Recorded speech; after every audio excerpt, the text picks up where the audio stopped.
Good afternoon, I'm Bryce Taylor, a member of the City Schools Student Media Team and a senior at Bard High School Early College. Thank you for joining us on City Schools TV for the latest installment of In the Know, a series where we dive deep into important issues impacting education in Baltimore City.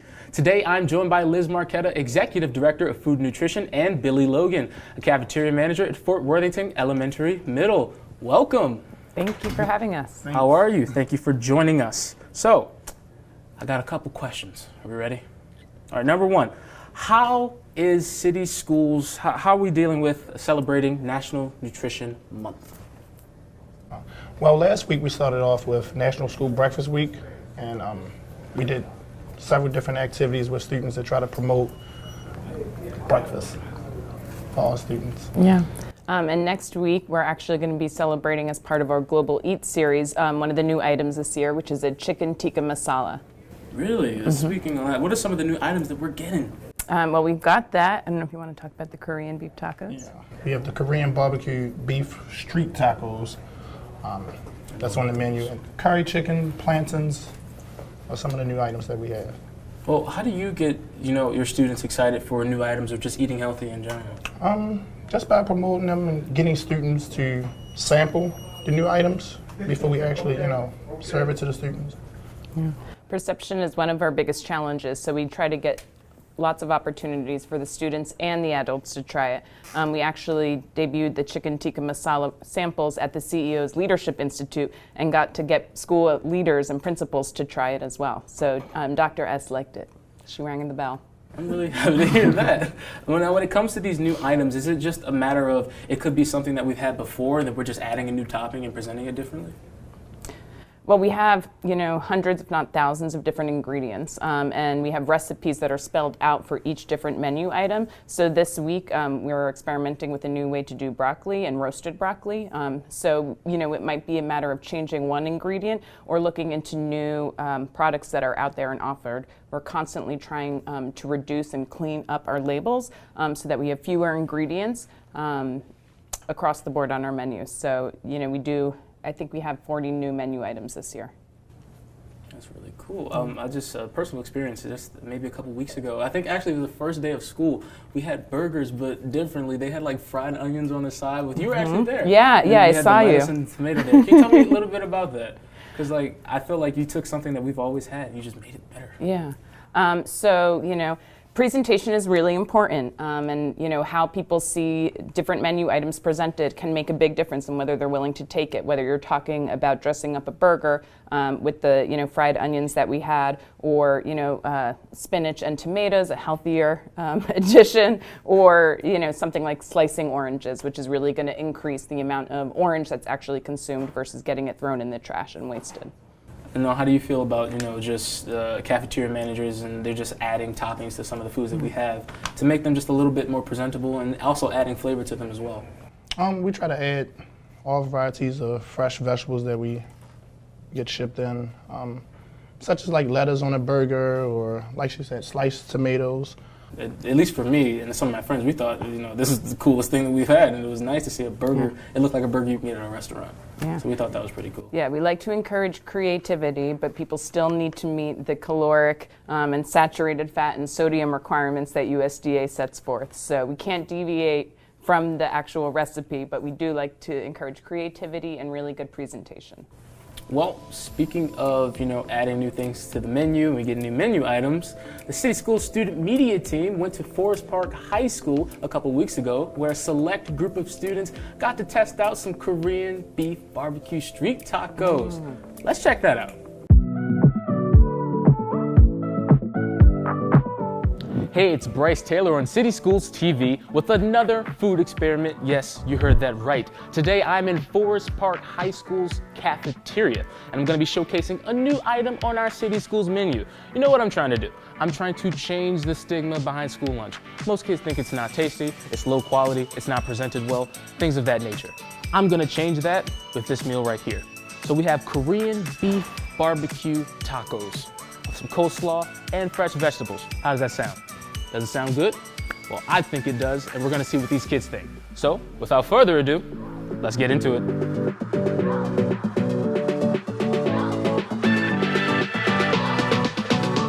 What's up, Jordan? What's up, Chef Bryce? All right, so today I got something for you. First, let me ask you, do you eat school lunch? No. You don't? Why not? It really doesn't have any flavor to it. I hear that a lot. You know, I used to say that myself too. So we have a new menu item, Korean barbecue beef tacos. How you feel about that? Sounds interesting. Are you gonna try it? Yes. All right, let me hook you up. So since you don't eat school lunch, where do you usually get your lunch from every day? I usually get something from the vending machine. That's it? Yeah. You prefer the vending machine over school lunch? Yeah. Okay, well I'm gonna try to change your mind today. Some cucumber.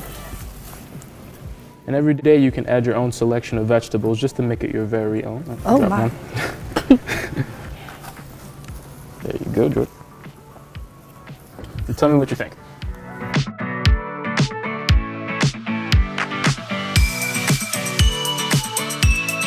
It's interesting. The flavor is good. I like it. The texture is a little bit weird because of the coleslaw, but when it comes all together, it's actually good. It's good. Okay, what do you like about it? The meat and the coleslaw. It's like, it's weird, but it's good. I like it. The coleslaw gives it a nice bite, and it's good. What are you thinking? It tastes good. It tastes better than school food. Oh, it is school food. It tastes good. That's what I'm telling you. All right, what do you like about it? The meat tastes like actual meat. Along with the coleslaw, it made it taste a little bit better, and it's still a little healthy with the vegetables added to it. They're loving it. All we gotta do is add a little flair, and that's what we did. Are you looking forward to seeing more things like this? Because there's yet to come. Definitely. So can I count on you, and please tell me that I can, that you're gonna start eating school lunch again and trying new things? Possibly, yes. That means that there's a possibility. I like that. You're giving it a chance. See what I'm saying? These kids want to try new things. They want new flavors. They want new experiences. Fresh veggies, new foods. What else could they ask for? We don't want kids eating out of vending machines and eating cups of noodles. We want them to enjoy school lunch. And with these new slew of items, that's exactly what they're gonna do. This has been Bryce Taylor with another food experiment on City Schools TV. See you next time. Now that was fun. We have the options here at City Schools. All the students have to do is try the food, and I guarantee most of them will love it. Mr. Logan, Miss Marchetta, what did you think? What are your thoughts? I like the idea that they added the coleslaw, the peppers, and the shredded carrots to the street tacos. Appearances is everything, you know, with all the different fascinating colors that they added to the street tacos. It made the young lady, you know, want it more. It's also, we find that our older students tend to be less likely to participate in school meals because they have more options and they might have a little extra cash on the side. So it's even more important for us to kind of go the extra mile with presenting to try to get more high school students to eat. Now, why the, I see the sudden surge of foods from just like different like places. Like we've never heard of Korean food being served in our city schools. Why that? Our dietitian, Hope Wren, has made an effort to really increase the international flavor profile for our students. You know, we have students from all around the world in city schools, and she's trying to look at and source meals and different products that represent the culture of our students. How does it, Mr. Logan, how does it make you feel that, you know, your kids walk in and they get a chance to, you know, try foods from all over the world and then they've never tasted before? And they say, Mr. Logan, what's this? How's this? And you explain it. How does that feel? Yeah, I mean, it feels wonderful because you have some students that aren't able to maybe travel to different countries, you know, to try different items. So the fact that we're introducing these new items, you know, it's a major thing, you know. Working for Food and Nutrition has expanded the number of international food items that I've been able to try. Yeah. Now, in the video, we saw that, you know, along with the beef and the coleslaw, the students were afforded the chance to put whatever vegetables or whatever they want on them. And if you're like me, I like to put my toppings on there, you know, loaded up with the vegetables. And in the video, they were super fresh. Can you tell us, where do we get our produce from? So we actually have two produce vendors that we work with, Coastal Sunbelt and Kinney Produce. And they are distributors, and they work with a variety of farms both within the Mid-Atlantic region as well as throughout the United States. We have to serve fruits and vegetables that are only grown in the U.S., but we do place a particular priority on local foods. So we try to buy things that are grown within the Chesapeake region and within 200 miles from Baltimore City Schools.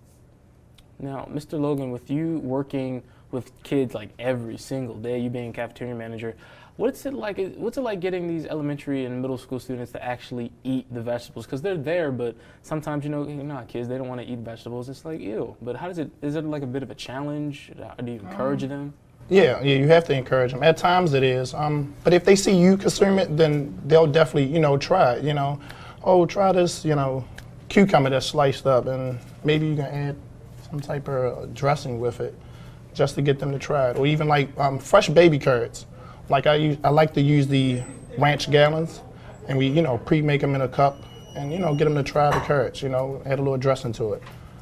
Or even like an orange. We don't just give them an actual, whole orange. We slice it up, maybe turn it into like a little action figure or something like that. Just like to get them to crack down again on presentation, because it seems like it's a really relevant theme here. Like when you do these things, like you might slice an orange a nice way, you might make it look cool, or you might arrange the apples in an apple pyramid or something like that, just to make it look cool for the kids. Why do you do stuff like that? Well, I have a 4-year-old son, so I know appearance is everything. And if something is just thrown any kind of way, it shies the kids away from, the product. So you have to do everything in your power to get them to consume it. Okay. So, with that being said, we actually have another food experiment to show you. But this time, the student media team went to Dorothy I. Height to showcase chicken teriyaki. But the difference is all about presentation, because it's in a nice little box. You're gonna like this one. Let's check it out.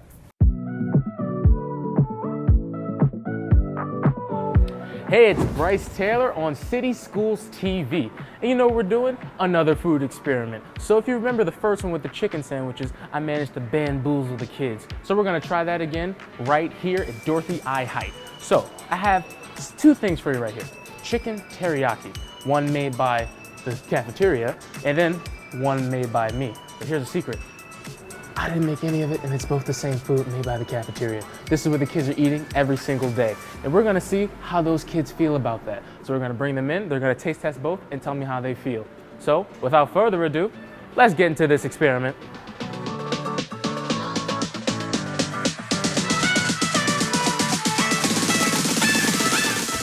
How you doing? Good. All right, what's your name? Kendall. All right, Kendall, my name's Bryce. Nice to meet you. Nice to meet you, Okay, Bryce. so you ready to eat some food today? Yes. All right, my name is Bryce again, and I'm on the City School Student Media team, but I'm also a chef, because I love cooking. Do you like cooking? Yes, I cook with my mom sometimes. We have something in common already. We should be best friends, okay? So this morning I came to your school and I challenged the cafeteria people to a cook-off, okay? And I decided I was gonna make my very own food from my restaurant. I'm opening up a restaurant in a week. It's called Bryce's China Walk. How you like that? I'm good. I might come and visit. You might come and visit. You'll get a discount. I like you already. All right, so I'm gonna have you taste test both, and I want you to tell me which one you like more and why, okay? This is the one that they made, and this is the one that I made. So cut into that and tell me what you're thinking. Okay.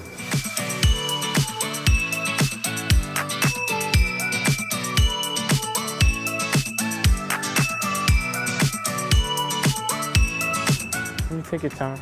This one is sweet It's sweet. and it tastes good. I like that chicken. You like the chicken? Tastes good. It tastes good? It's kind of sweet.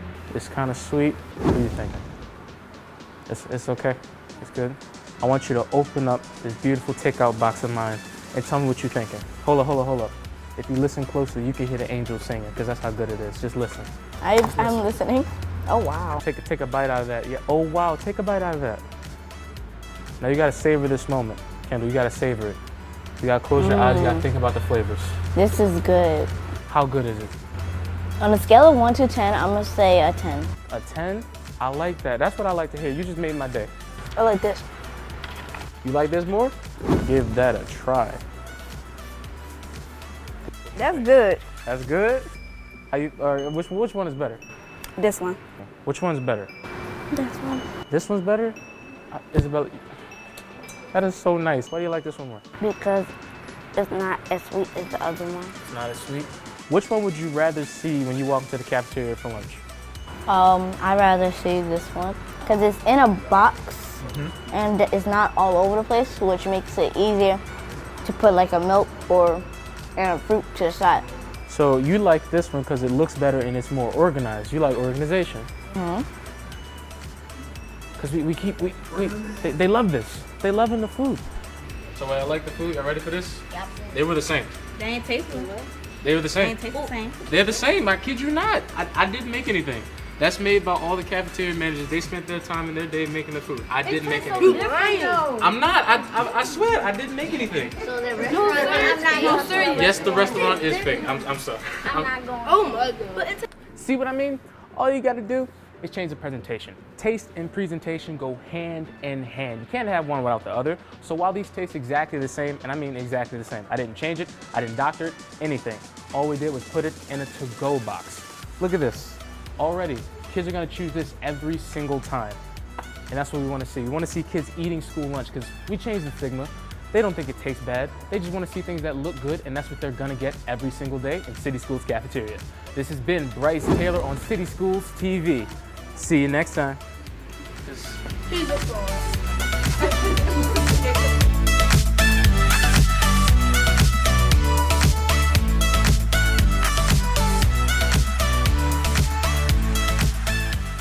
Now, those students may have been slightly fooled, but you cannot deny the impact that presentation made. You know, regardless of how it looked, it was exactly the same. Can you guys, tell me your thoughts about that video?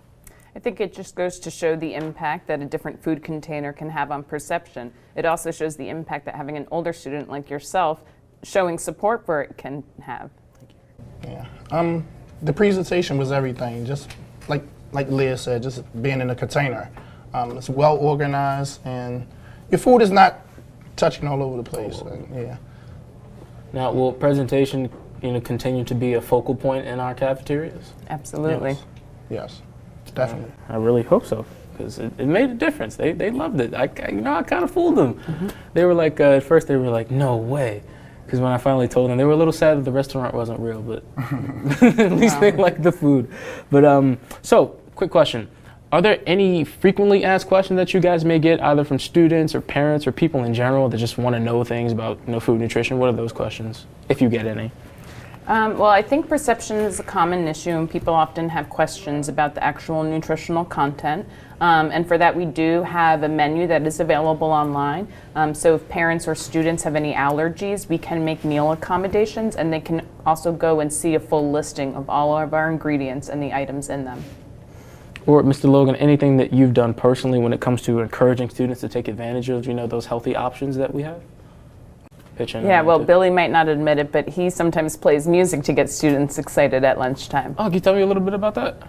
Yeah, Baby Shark. I work at an elementary middle school, so all of the elementary students, they love Baby Shark, so especially on Pizza Friday. So does that, increase, them being happy about the food, therefore they're more open to eating vegetables and things of the sort? Yes, it amps them up, the music. I hope when I was growing up that, the cafeteria manager would have played some music. It would have really gave lunchtime a different feel. It would have been a little more enjoyable. Yeah, we want to get students excited about eating. I'm glad you're doing that. That's actually pretty dope. I like that. Now, for the next question, what are some of the biggest complaints that you guys hear? Because I'm pretty sure a lot of people complain food nutrition. What are some of those complaints? The peanut butter and jelly sandwiches. We used to put them in cups, but now we actually hand make the sandwiches. So it's easier for the students to just, grab their sandwich and just bite into it instead of, hey, just trying to get assistance on actually helping them make the sandwich, especially for like the pre-K and the kindergarten students. Ms. Marchetta? I've heard lots of different complaints about school meals. Students, a lot of it has to do with presentation, but students also have concerns about the nutritional value. They also have concerns about the environmental impact of our operations. So we've had a lot of students that have raised concerns about food waste, or we actually used to serve off of polystyrene trays, and it was due to a lot of pressure by student groups that we were able to help move forward and introduce both a compostable tray and, as of this year, compostable cutlery. So now the majority of the paper and food service products coming through the line are actually compostable. What are some of the complaints that we hear from parents? Sometimes parents will question, whether or not we are able to meet students' nutritional needs. So we try to work with school nurses and doctors to make sure we have a plan in action. We have a lot of allergies throughout the district, and so trying to plan around that so that we can offer kids a variety of options while maintaining the safety for every individual student. What about you, Mr. Logan? Have you heard any complaints from students or parents? I'm starting to notice that we have a lot of vegetarians, but we now have we have a vegetarian menu, so we can accommodate students. Yeah, I actually think that's pretty dope, because before it was, and I can only imagine what it's like when your only options are just peanut butter and jelly. Now I see some of the kids getting veggie wraps and stuff like falafel and stuff like that, so everyone's getting a chance to eat some grub at city schools, and I like that. But sadly, Ms. Marchetta and Mr. Logan, we've come to the end of our interview. Thank you so much for joining us today. Thanks for having us. And also a thanks to the students that helped in our pre-tape segments. We appreciate you. And a big thanks to the viewer as well for watching in the Know on City Schools TV. Make sure you check out our Twitter, Facebook, Instagram, and YouTube for more installments tackling hot topics in Baltimore City Public Schools. I'm Bryce Taylor. Good night. Don't forget to check out City Schools Cafes.